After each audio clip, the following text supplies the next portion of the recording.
ஹல்லேலூயா, ஹல்லேலூயா. இன்றைக்கு நான் கொஞ்சம் எப்பவும் விட கூடுதலாக சந்தோஷமாக இருக்கிறேன். எப்பவும் சந்தோஷமாக இருக்கணும். இன்றைக்கு இங்கே ஆராதனைக்கு வந்த பிறகு பாட்டிலிருந்து கடைசியாக ஐயா ஞானஸ்நானத்தை குறித்து சொன்னதான செய்தி வரைக்கும் என்னுடைய உள்ளத்தில் ஆவியானவர் கொடுத்த காரியங்களை கேட்கும்போது என்னுடைய உள்ளத்தில் ரொம்ப சந்தோஷம். ஹல்லேலூயா. நான் ஆண்டவருக்கு நன்றி விழுகிறேத்தோடு துதி ஸ்தோத்திரங்களை ஏறெடுக்கிறேன்.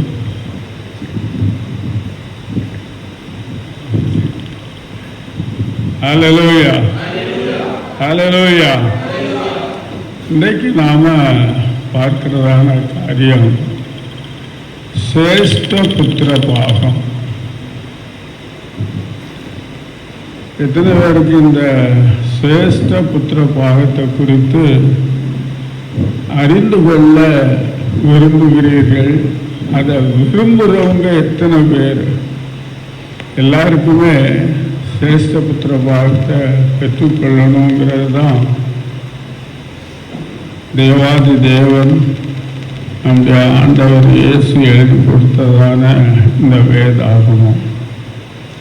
சிரேஷ்ட புத்திர பாகம் என்கிறதான அந்த காரியம் நாம் முதலாவது ஆதியாகமம் புஸ்தகத்தில் தான் நாம் அதை படிக்கிறோம்.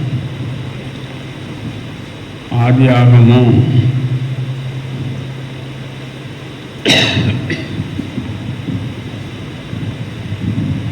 அங்கே ஆபிரகாமுடைய குமாரன் ஈசாக்கு 40 வயதில் திருமணம் ஆச்சது. 20 வருஷம் பிள்ளைகள் இல்லை. 20 வருஷம் கழித்து ஆண்டவர் 2 பிள்ளைகளை கொடுத்தார். ஏசா, யாக்கோபு.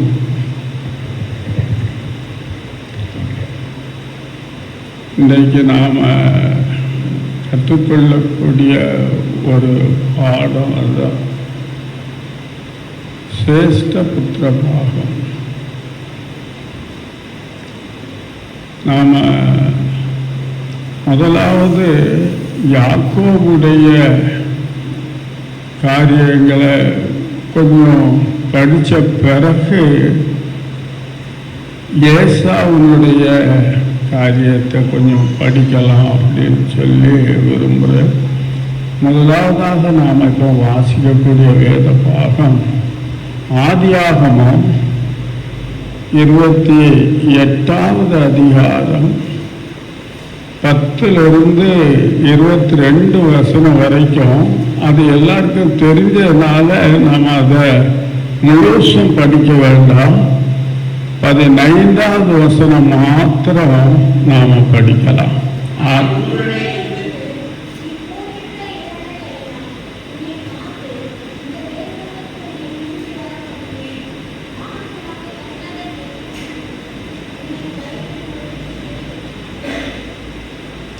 ஆதியாகமம் 28:15 அங்கே என்ன சொல்றார்? நான் உன்னோடே இருந்து. இது நாம் கவனிக்கிறதான ஒரு காரியம். எப்போ நடந்தது இந்த சம்பவம் என்கிறத அறிந்து கொள்ள வேண்டியது அவசியமாக இருக்குது.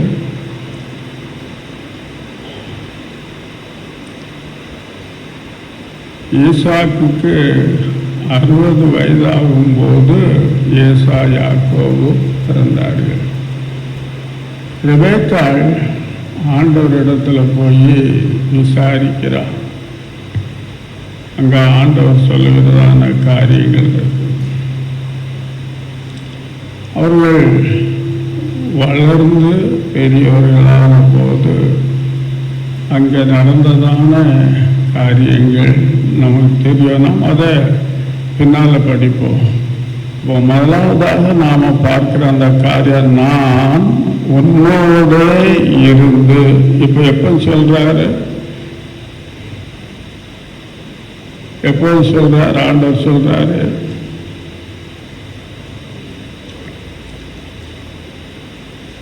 எப்போ சொல்றாரு?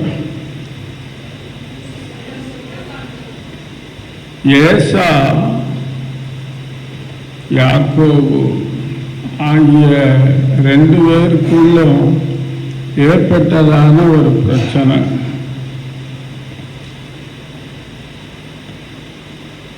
என்ன பிரச்சனை ஏற்பட்டுச்சு?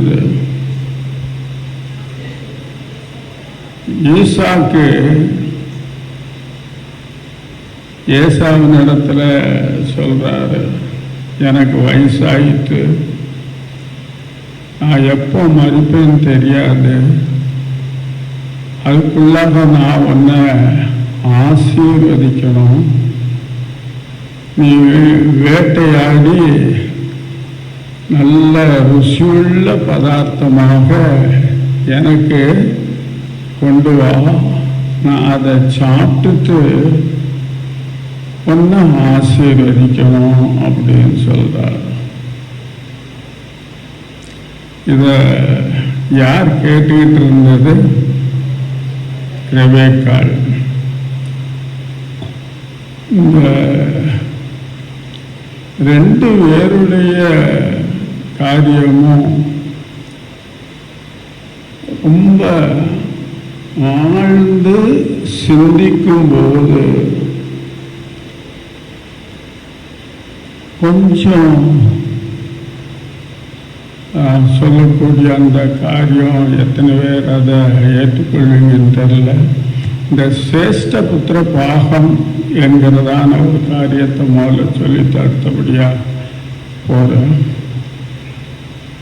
யார் குடும்பத்தில் முதல் பிறக்கிறானோ அவனுக்கு சிரேஷ்ட புத்திர பாகம். இப்போ யாக்கோவுக்கு 12 பிள்ளைகள். ரூபன் மூத்தவன். அவனுக்குள்ள எல்லாவற்றையும் 13ஆக பிரித்து அதில் 2 பகுதி ரூபனுக்கு கொடுக்கணும்.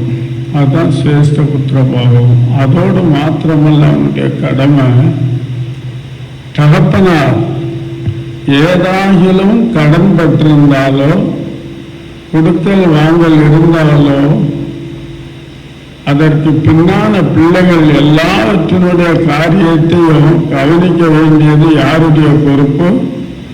முதல் பிறந்த சிரேஷ்ட புத்திரனுடைய பொறுப்பு. இங்கே நாம பார்க்கிறோம், ஏசா யாக்கோவை கொன்றக்கூடாது என்கிறதுக்காக ரெபேக்காள். நம்ம அந்த பகுதியெல்லாம் பார்த்துட்டு போனால் நிறைய நேரம் ஆகும்.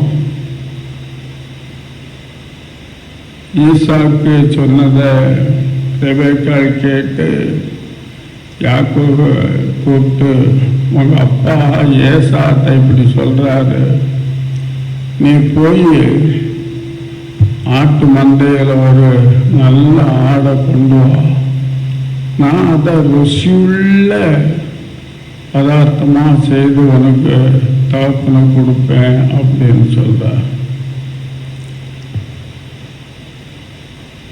அதை கொஞ்சம் கவனித்து படித்தோம்னு சொன்னால் நாம் அவருடைய கையில் உள்ளதான காரியங்களை நாம் புரிந்து கொள்ள முடியும்.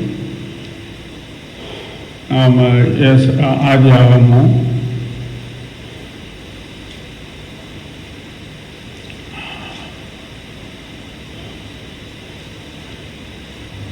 25வது அதிகாரம் 23, 24, 25 ஆகிய வசனங்களை வாசிங்க.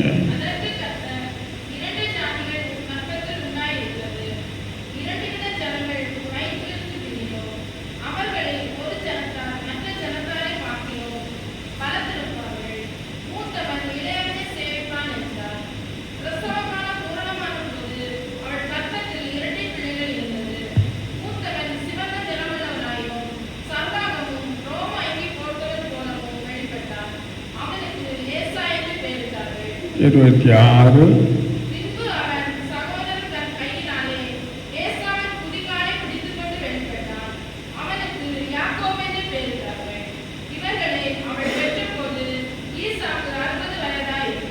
சரி, இங்க அவங்க பிறப்பிலேயே இந்த சிரேஷ்ட புத்திர பாகம் என்று சொல்லப்படுகிறதான காரியம் வெளிப்படுத்தப்படுகிறது. ஏசா முதலாவது பிறந்தான். யாக்கோபு அவனுடைய குதிகாலை பிடித்து கொண்டு வந்தார். நான் இந்த உடற்கூறு சாஸ்திரங்கள் எதுவும் படிக்கல. ஆனால் ஒருவர் PhD பண்ண ஒரு ஊழியக்காரரிடத்துல இதை குறித்து கேட்கும்போது, முதலாவது கருவில் தரித்தது யாக்கோபு, இரண்டாவது கருவில் தரித்தது ஏசா. வயிற்றில் இருக்கும்போது மூத்தவன் யாக்கோபு, இளையவன் ஏசா. நாம 2 பேர் நிற்கிறோம் அப்படின்னு சொன்னோம். இப்படி திரும்பும்போது ரெண்டாவது நிற்கிறவர் முதல்ல வந்துடுறார். இது கொஞ்சம் யோசிக்கக்கூடிய ஒரு காரியம்தான். வேதாகமத்தில் அதை சொல்லலை. ஆனால் உடற்கூறு சாஸ்திரத்தை படித்தவர் முதலாவது உற்பத்தியானவர் யாக்கோபு, இரண்டாவது உற்பத்தியானவர் ஏசா. அவர் நீ எதுக்குடா எனக்கு முந்தி போறா அப்படின்னு சொல்லி குதிகால பிடிச்சிக்கிட்டாவது முன்னால வந்துடணும், எப்படியாவது அந்த சிரேஷ்ட புத்திர பாகத்தை அவர் அடைந்து கொள்ள வேண்டும் என்ற எண்ணம் தாயின் வயிற்றில் இருக்கும்போது இருந்தது என்பதுதான். அதுக்கு ஆதாரமாக நாம் 25வது அதிகாரத்தில் நாம் வாசிக்கிறோம். 27வது வசனம், 28வது வசனம். இந்த பிள்ளைகள் பெரியவர்களான போது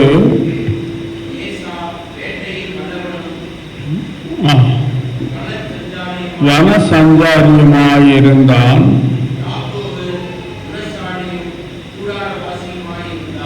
யாக்கோபு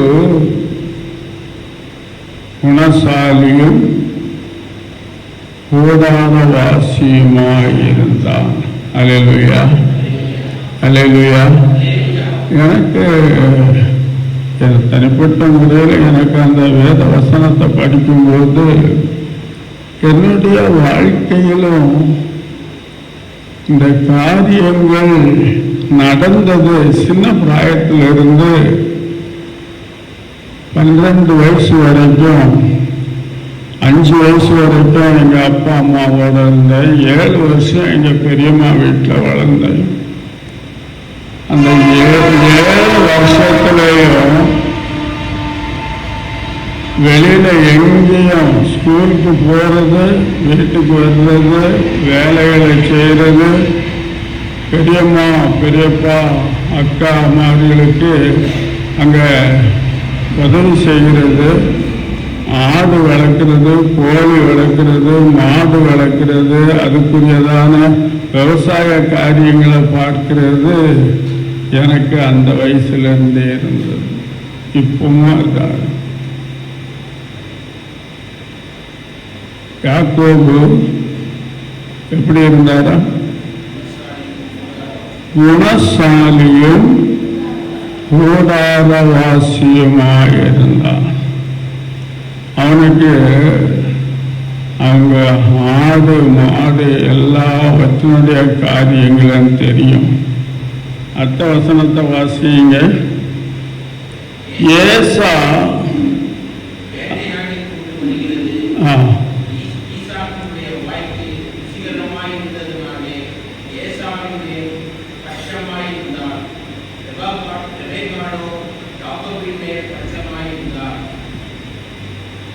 ரெபெக்காள் யாக்கோபின் மேல் பட்சமாயிருந்தார்.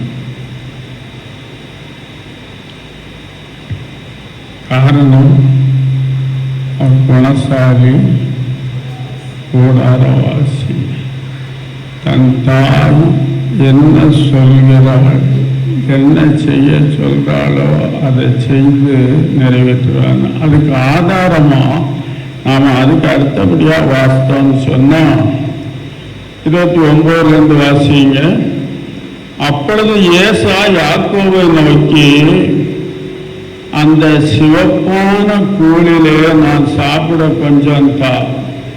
அதுக்கு முந்தின வசனம், ஒரு நாள் ஏசா வெளியில் இருந்து களைத்து வந்த போது யாக்கோபு என்ன செய்துகிட்டு இருந்தாரு? கூழ் சமைத்து கொண்டிருந்தார். அவரு குணசாலி, கூடாரவாசி, தாய் சொல்றதை கேட்கிறவர், தகப்பன் சொல்லுகிறதை கேட்கிறவர், வீட்டு காரியங்களை கவனிக்கிறவராயிருந்தார். ஏசா அடுத்தபடியா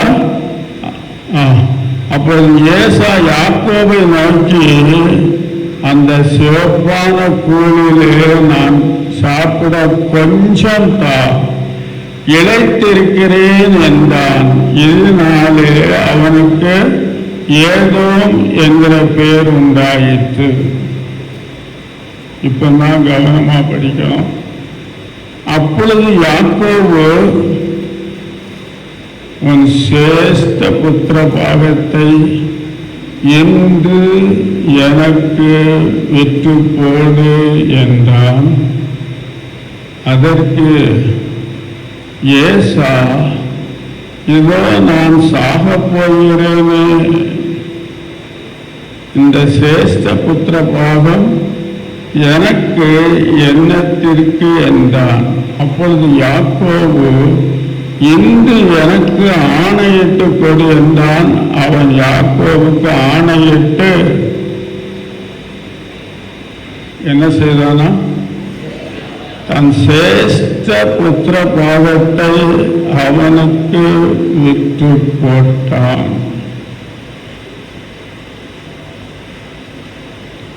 கொஞ்சம் யோசித்து பாருங்க. ஒரே வேளை சாப்பாடு,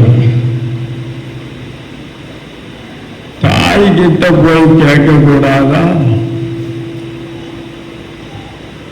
தாய்கிட்ட போய் கேட்டா, நீ என்னடா எனக்கு உதவி செய்தான்னு சொல்லி உதச்சி விடுவோம்.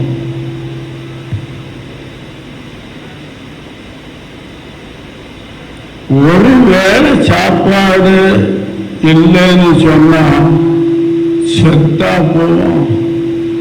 அவன் சொல்றான், ஒரு வேளை சாப்பாடு, நான் தான் சாவ போறேன், அந்த சேஷ்ட புத்திர பாகம் எனக்கு என்னத்துக்கு என்று சொல்லி அதை அசட்டை பண்ணினான்.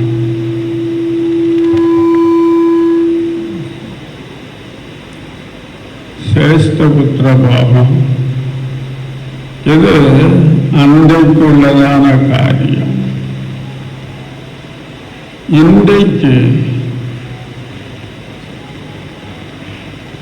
நாம் அந்த சேஷ்ட புத்திர பாகத்தை பெற்றுக்கொள்ள வேண்டியவர்களாயிருக்கிறோம். கர்த்தருடைய பரிசுத்த நாமத்திற்கு மகிமை உண்டாவதாக. திரும்ப இப்போ 28:15 திரும்ப வாசிங்க.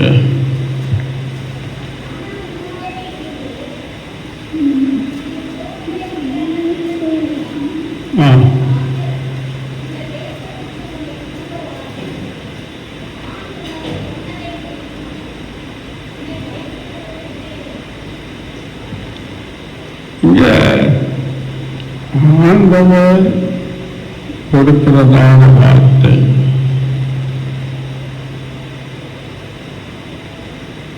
அவன் பயந்து இந்த ஸ்தலம் எவ்வளவு பயங்கரமாயிருக்கிறது, இது தேவனுடைய வீடு அல்லாமல் வேறல்ல, இது வானத்தின் வாசல் என்றான்.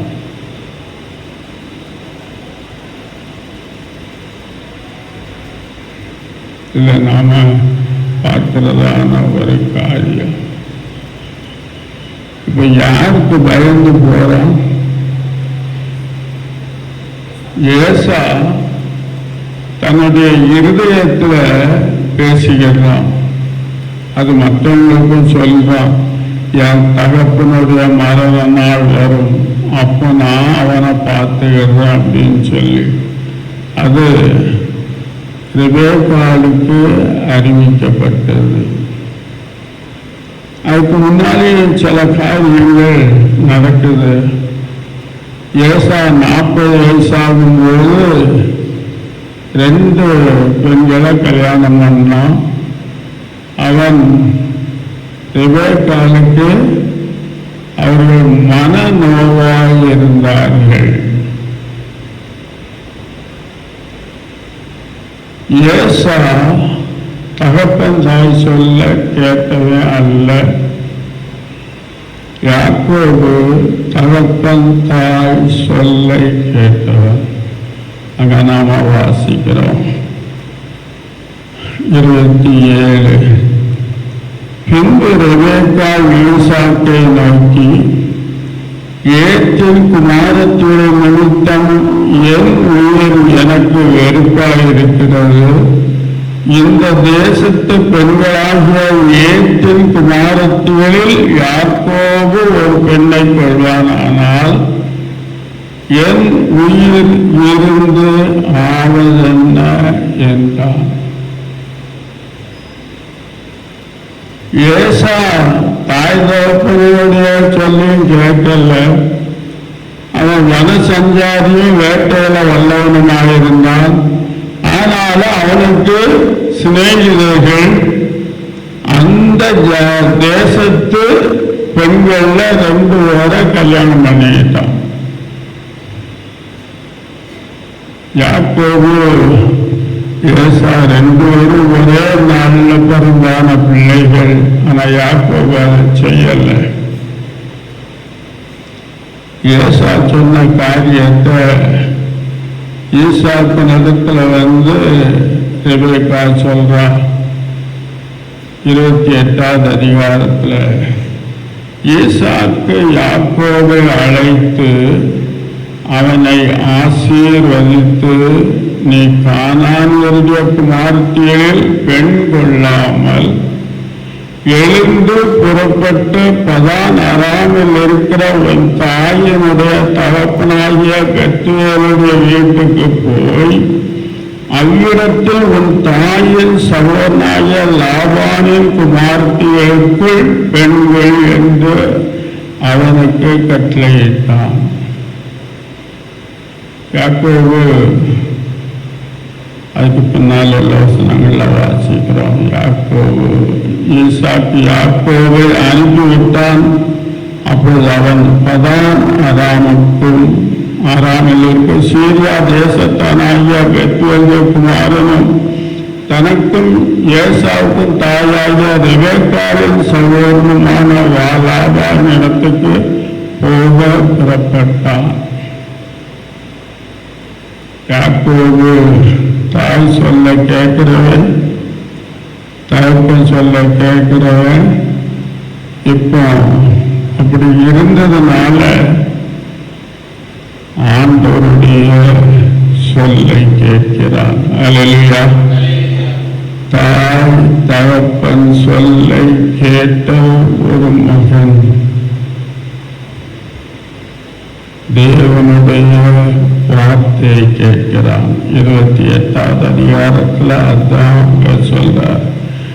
நான் உன்னோடே இருந்து நீ போகிற இடத்திலெல்லாம் உன்னை காத்து இந்த தேசத்துக்கு உன்னை திரும்பி வர பண்ணுவேன், நான் உனக்கு சொன்னதை செய்யும் அளவும் உன்னை கைவிடுவதில்லை என்றார். அல்லேலூயா, அல்லேலூயா. இன்றைக்கு வரைக்கும்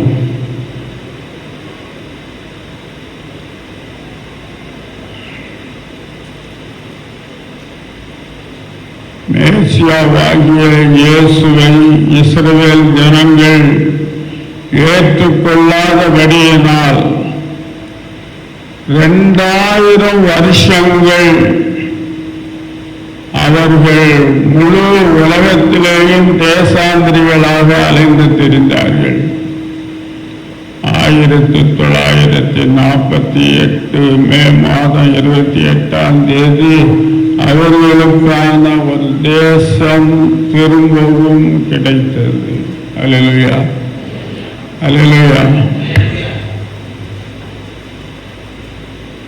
நான் போற இடத்துல எனக்கு என்ன வேணும்? உண்ண உணவு, கொடுத்த வடை ரெண்டையும் கொடுத்து என் தகப்ப வீட்டுக்கு என்னை திரும்ப வர பண்ணுவதானால் நீர் என் தேவனாயிருப்பீர். ஆகையினால தேவனாகிய கர்த்தர் ஆபிரகாமின் தேவன் மோசேயிற்கு சொல்லும் போது என்ன சொல்றாரு?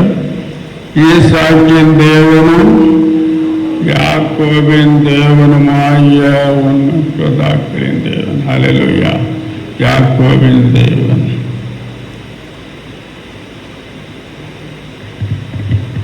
தாய் தந்தையருடைய சொல்லை கேட்ட ஒரு மகனுக்கு ஆண்டவர் பேசினார். நான் உன்னோட இருப்பேன், உன்னை காத்துக்கொள்வேன், உனக்கு உண்ண உணவு, கொடுத்த வடை எல்லாமே கொடுத்து உன் தேசத்துக்கு, உன் தகப்பன் தேசத்துக்கு திரும்பவும் கொண்டு போவேன், அது வரைக்கும் நான் உன்னை கைவிட மாட்டேன்னு சொன்னாரு. திரும்ப கொண்டு போனாரா? கொண்டு போகலையா? யாக்கோபு சொல்றாரு, அந்த யாக்கோப்புங்கிறதான ஆறு, அந்த குறுக்க இருக்கிற ஒரு ஆறு, யாக்கோப்புங்கிற ஆற்றை கடந்து தான் போகணும். ஒரு கோலும் தடியுமாக இந்த ஆற்றை என்ன செய்த கடந்து போனேன். ஆனா இன்றைக்கு எனக்கு ஆண்டவர் 2 பரிவாரங்களை கொடுத்திருக்கிறார். அல்லேலூயா. தாய் தகப்பனுடைய சொல்லை கேட்கிறதான பிள்ளைகள். உதாரணமா நான் சொல்றேன், என்னுடைய மூத்த மகன் குஜராத்தில் ஊழியம் செய்கிறான். அது முதலாவது திருச்சியில் ஊழியம் செய்தான். அவனுக்கு ஒருவர் ஒரு கார் அன்பளிப்பாக கொடுத்தார். அதை பெற்றுக்கொண்ட உடனே எனக்கு ஃபோன் பண்ணி, அப்பா எனக்கு கார் கொடுத்துருக்காங்க, நான் டிரைவிங் படிக்கணும், டிரைவிங் லைசன்ஸ் எடுக்கணும், அதுக்காக எனக்கு ஜெபம் பண்ணிக்கிறேங்க. அவன் பிஎஸ்சி படிக்க போகும்போது நான் என் பைக்கில் கூட்டிகிட்டு போகும்போது சொன்னேன், ஆப்ஷனல் 3rd லாங்குவேஜ் ஃப்ரெஞ்சு எடுத்து படி அப்படின்னு சொன்னேன். தமிழ், இங்கிலீஷ், ஃப்ரெஞ்சு படி. 6 மாதத்தில் ஃப்ரெஞ்சு நல்லா படித்தான். அதனால் பிரான்ஸில் இருக்கிறவங்க வந்து அவங்களோட பேசி நாங்கள் அவனை படிக்க வைக்கிறோம் அப்படின்னாங்க. 4 மாதம் பிரான்ஸில் போய் பைபிள் காலேஜில் படித்தான். இன்றைக்கு ஒவ்வொரு சின்ன காரியமானாலும் பெரிய காரியமானாலும் சர்ச்சு பெற்றதுக்கு பிளான் அப்ரூவல் பண்ணுறதுக்கு பலரும் சொல்லியிருக்காங்க, உன் பேர்ல எழுதிக்கன்னு சொல்லி எனக்கு ஃபோன் பண்ணா, சர்ச்சு பேர்ல எழுது, சர்ச்சு பாவம் தான் கெட்டுன்னு சொல்லி எழுதுன்னு சொன்னேன். அதே போல அங்க சர்ச்சு கட்டப்பட்டது. அந்த இடத்துக்கு இப்போ சர்ச்சு காலனி அப்படின்னு சொல்லி ஒரு பெரிய சர்ச்சு.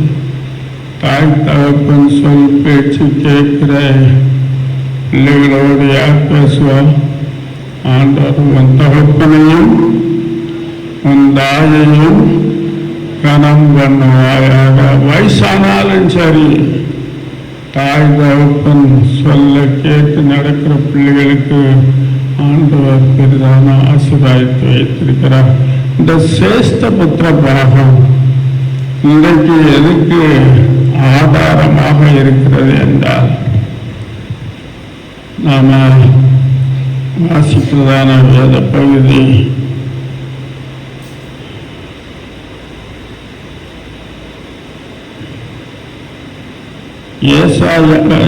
எபேசியர் 4:30, ரோமர் 8:15. முதல்ல வாசிங்க, ரோமர் 8:15.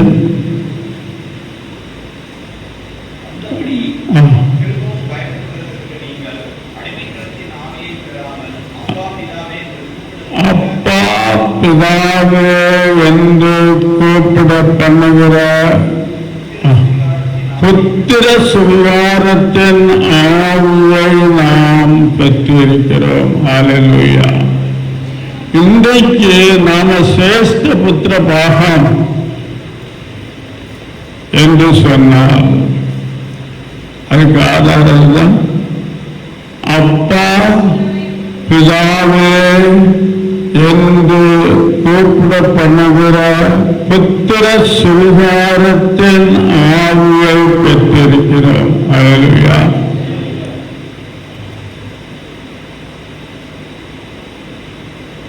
அடுத்தபடியாக 23வது வசனம், ரோமர் 8:23.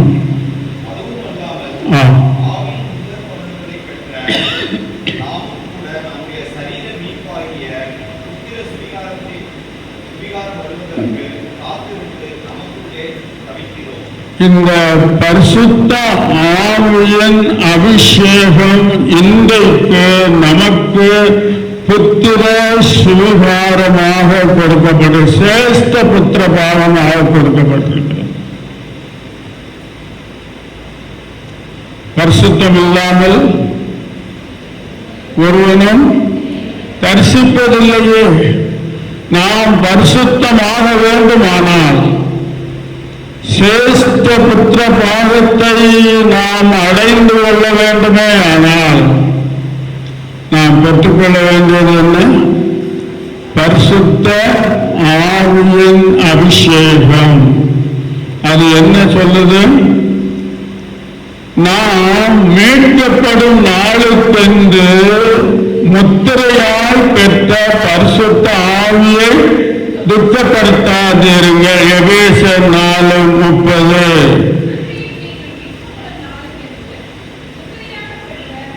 நாம் மீட்கப்படும் நாளுக்கென்று. ஹல்லேலூயா. எப்ப மீட்கப்பட போறோம்? இப்ப மீட்கப்பட்டிருக்கிறோம். நாம ரட்சிக்கப்பட்டிருக்கிறோம். இயேசு கிறிஸ்துவின் சிலுவை மரணத்தை விசுவாசிக்கிறோம், அதை ஏற்றுக்கொண்டோம். அந்த இரத்தத்தினால் பாவ மன்னிப்பு பெற்றோம். நாம் பாவத்தை அறிக்கையிட்டு பாவ மன்னிப்பை பெற்று பரிசுத்த ஞானஸ்நானம் பெற்று பரிசுத்த ஆவியின் அபிஷேகத்தை பெறும்போதுதான் என்ன செய்கிறோம்? புத்திர சுவிகாரத்தின் ஆவியை பெற்றிருக்கிறோம். நாம் ஒவ்வொருவரும் அவருடைய வருகைக்காக, அந்த வருகையில் காணப்பட வேண்டும் என்பதற்காக இந்த பரிசுத்த ஆவியின் அபிஷேகத்தை பெற்றுக் கொள்ளாமல், சங்கீதம் 89:15 கொஞ்சம் வாசிங்க. மனப்பாடமா தெரிஞ்ச வசனம் தான். கம்பீர சத்தத்தை அறியும் ஜனங்கள் பாக்கியமுள்ளவர்கள். கர்த்தாவே, அவர்கள் உமது முகத்தின் வெளிச்சத்திலே நடப்பார்கள். யார் அந்த கடைசி எக்கால சத்தத்தை கேட்க முடியும், அறிய முடியும்? கேட்க முடியும்னு சொல்லல, அங்க என்ன சொல்லிருக்கு? அறியும் ஜனங்கள். ஆண்டவர் இயேசு சொன்னார், மரித்தவர்களும்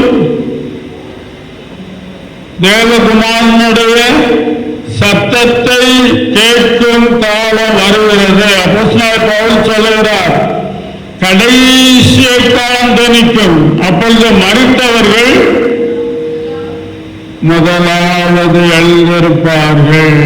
பின்பு உயிரோடு இருக்கிற நாமும் அவருக்கு எதிர்கொண்டு போக மேகங்கள் மேல் ஏற்றுக்கொள்ளப்பட்டு எப்பொழுதும் அவருடனே கூட இருப்போம். ஹல்லேலூயா. இந்த அபிஷேகத்தை பெற்றுக்கொள்ளணும். புத்திர சுவிகாரத்தின் ஆவியை பெற்றுக்கொள்ள வேண்டும்.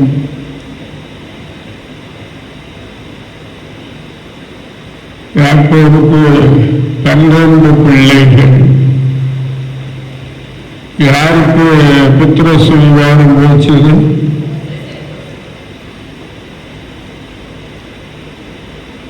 யாருக்கு புத்திர சுவிகாரம் போச்சது? ரூபனுக்கா? இல்லை, யோசேப்புக்கு 2 பங்கு.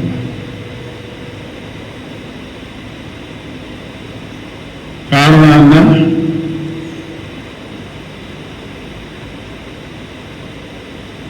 காரணம் என்ன?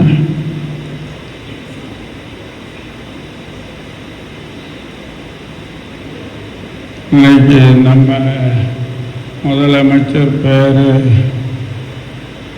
ஜோசப் அப்படிங்கிறது, அந்த வார்த்தையை கேட்கும்போது எனக்கு காது கொஞ்சம் கூசுது.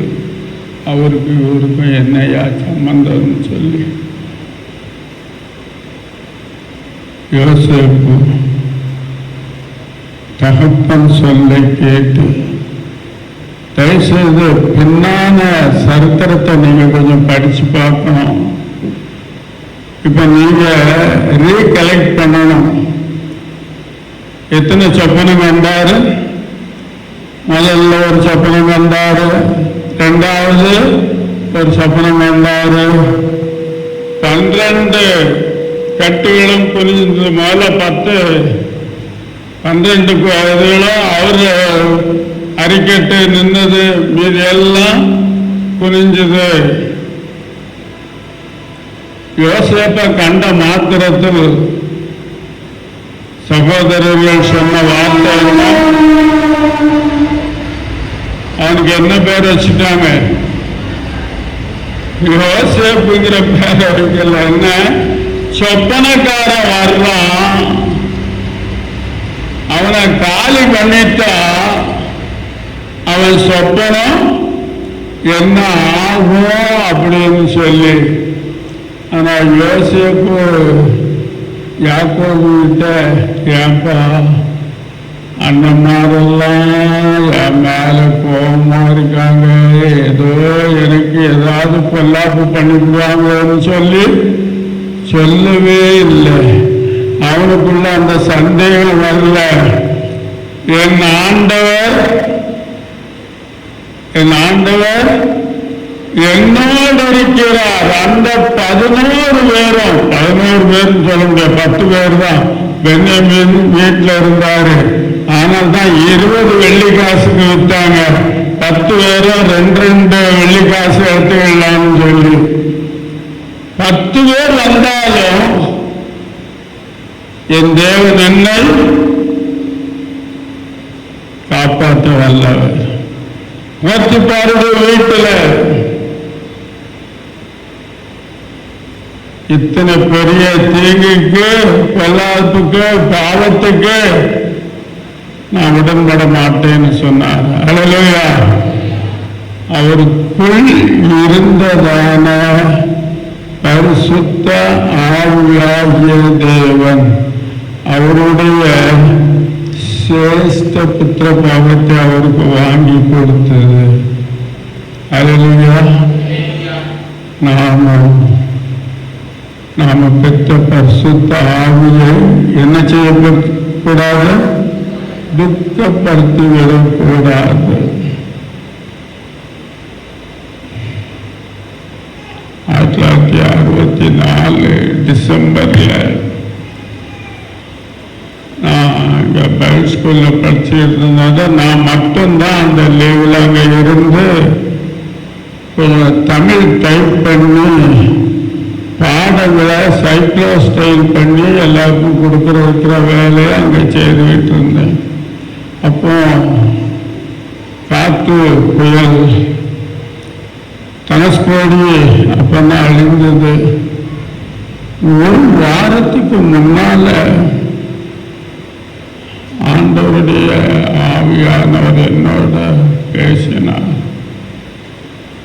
போடியில் எங்க பெரியம்மா மகா வீட்டுக்காரர் என் மேல அன்பா இருப்பார்.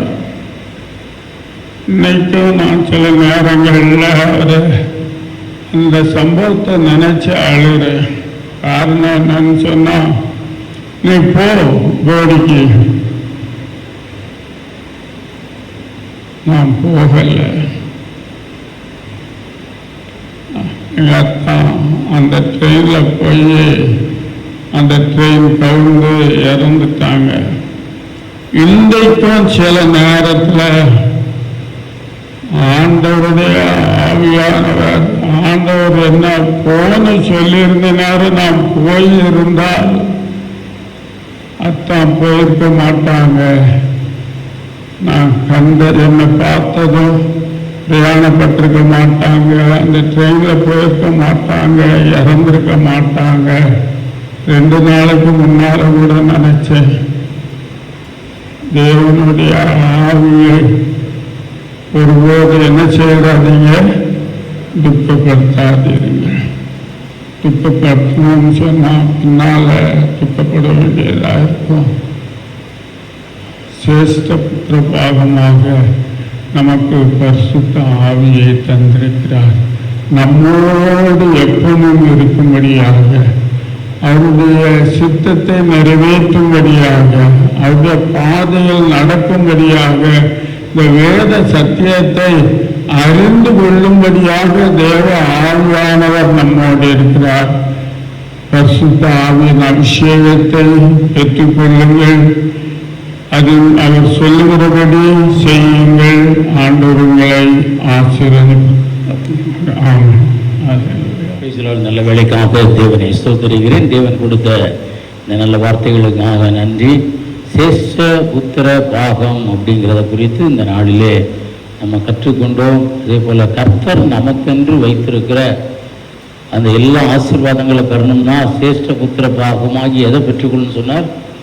பரிசுத்த ஆவியை பெற்றுக்கொள்ளணும். சபையின் மக்கள் அதை பெற்றுக்கொள்ளுகிறதுக்கு என்ன செய்யணும்? வாஞ்சிக்கணும். கர்த்தர் தான் கொடுக்க முடியும், வேறு எங்கே போனாலும் கிடைக்காது. நீங்கள் வாஞ்சிங்க, அதற்காக ஜெபிங்க. அதை என்ன செய்யாதீங்க, அலட்சியப்படுத்தாதீங்க. அவன் சொல்கிறான், இவன் சொல்கிறான், இது இப்படி அது இப்படி இல்லை. அதை பெற்றுக்கொள்ளணும். அப்போ தான் அந்த ஆசீர்வாதம். அடுத்து வாலிப பிள்ளைகளுக்கெல்லாம் ஒரு வார்த்தை சொன்னார். என்ன செய்யணும்? தகப்பன் தாய்க்கு கீழ்ப்படிய வேண்டும். தகப்பன் தாய்க்கு கீழ்ப்படியணும், தேவனுக்கு கீழ்ப்படியணும். அப்போ தான் நமக்கு வாழ்க்கையிலே ஆசீர்வாதங்கள் உண்டாகும். அல்லேலூயா, அல்லேலூயா. நானும் சின்ன வயசுலேருந்து கடந்து வந்தது. ஆனால் நான் தைரியமாக ஆண்டவருடைய சமூகத்திற்கு முன்பாக சொல்லுகிறேன், சின்ன வயசுலேருந்து என் தகப்பனை எதிர்த்து நான் பேசினதில்லை, எங்கள் அம்மாவை எதிர்த்து பேசினதில்லை. எங்கள் அம்மாவையும் எங்கள் அப்பாவையும் எதிர்த்து பேசினதே கிடையாது.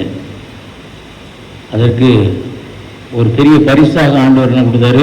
என் மகளும் என் மகனும் எங்களை எதிர்த்து பேசினதே கிடையாது. என்னையோ என்னுடைய மனைவியோ என் மகன் எதிர்த்து பேசினதே கிடையாது. வேறு பிள்ளைங்க மகள் வித்தியாசம், ஆனாலும் எதிர்த்து பேசினதில்லை, கீழ்ப்படிந்தார்கள். இன்னைக்கு நீங்கள் கீழ்ப்படிஞ்சா நாளைக்கு நீங்கள் சந்தோஷமாக இருப்பீங்க, அந்த ஆசீர்வாதம் உண்டாகும். நான் சாட்சியாக இருக்கிறேன். அதனால் வாலிப பிள்ளைகள் இந்த காலங்களில் மாடர்ன். அப்பா அம்மாலாம் என்னது ஓல்டு. அவங்கெல்லாம் முந்தின ஜென்ரேஷனில். அவங்களுக்கு வார்த்தைகளுக்கு நீங்கள் என்ன சொல்லுங்க, கனம் கொடுங்க. தேவனுடைய காரியம் அப்படியாக இருக்கிறது. என்ன செய்ய 10 கட்டளைகள் அன்னைக்கு கொடுக்கும் பொழுது அதை சொல்லியிருக்கிறார். தகப்பனையும் தாயையும் கனம் பண்ணுவாயாக, கனம் பண்ணுவாயாக. அவர்கள் ஏற்று பேசாதீங்க. ஒருவேளை அவர்கள் சொல்லுகிறத நீங்கள் அதன்படி நடக்காட்டியும் நீங்கள் என்ன செய்ய, ஏற்று பேசாதீங்க. அதே நேரத்தில் சொல்லுகிறேன், எங்கள் அப்பா எனக்கு பெரிய ஆலோசனைகள்லாம் கொடுத்ததே கிடையாது. நீ அப்படி இருக்கணும் இப்படி இருக்கணும்னு சொன்னது கிடையாது. ஒரே ஒரு ஆலோசனை தான் கொடுத்தார். ரொம்ப நேரம் தூங்காதரா, டிகிரி முடிச்சோன்னு சொன்னார், இனி சோம்பேறி ஆகாத, சுறுசுறுப்பாக ஆயிரும். இது மட்டும்தான் சொன்னார். நம்மளும் போட்டு பிள்ளைகளை என்ன செய்ய வேண்டாம், டார்ச்சர் பண்ண வேண்டாம். பிள்ளைகள் என்ன செய்ய வேண்டாம், டார்ச்சர் பண்ண வேண்டாம். அதையும் தேவன் சொல்லியிருக்கிறார். உங்கள் பிள்ளைகளை என்ன செய்யாதீங்க, என்ன செய்யாதீங்க, கோவப்படுத்தாங்க. Be kind to them. அவர்களை நேசிங்க. அவர்களிடத்தில் ஒரு காலகட்டத்துக்கு அப்புறம் ஒரு ஃப்ரெண்ட்லி அப்ரோச் வைத்துக் கொள்ளுங்க. தகப்பன் தாய்க்கு கீழ்ப்படியுங்க, கர்த்தருக்கு கீழ்ப்படியுங்க. தேவன் நமக்கென்று கொடுத்திருக்கிற அந்த சேஷ்ட புத்திர பாகமாகிய பரிசுத்த ஆவியை அலட்சியம் பண்ணாதீங்க. அதை பெற்றுக்கொள்ளணும்னு வாஞ்சங்க. நம்மையும் தேவன் கனி தரும், யோசேப்பை போல கனி தரும் செடியாய் மாற்றுவார், ஆசீர்வாதங்களை தருவார். முழங்கால் படிட்டு தலை தாழ்த்தி செவிப்போம். நல்ல ஆண்டவரே, நல்ல வேளைக்காய் சோதரிக்கிறோம். இரக்கமுள்ள தேவனை உமக்கு நன்றி. கிருபையாய் கூட இருந்து வழி நடத்துகிற கர்த்தரை உமக்கு சோதரம். கொடுத்த வார்த்தைகளுக்காக, நீர் எழுதி வைத்திருக்கிற வார்த்தைகளுக்காக உமக்கு நன்றி சாமி.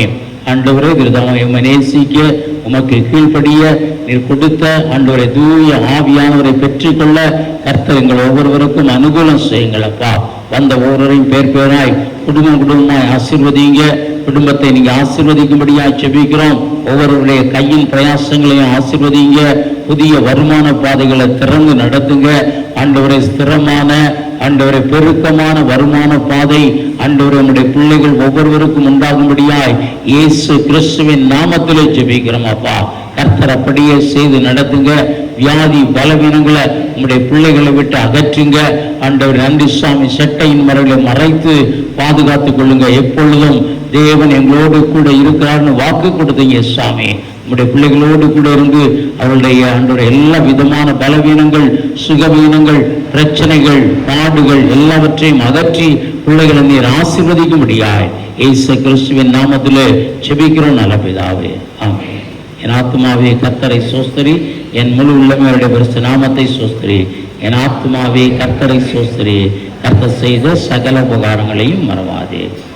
நம்முடைய கர்த்தராகிய இயேசு கிறிஸ்துவின் கிருபையும் பிதாவாகிய தேவனுடைய அன்பும் பரிசுத்தாவின் அந்நிய ஐக்கியம் சந்தோஷமும் சமாதானமும் நம் அனைவரோடு கூட இன்றும் என்று சுதா காலம் உண்டாயிருப்பதாக.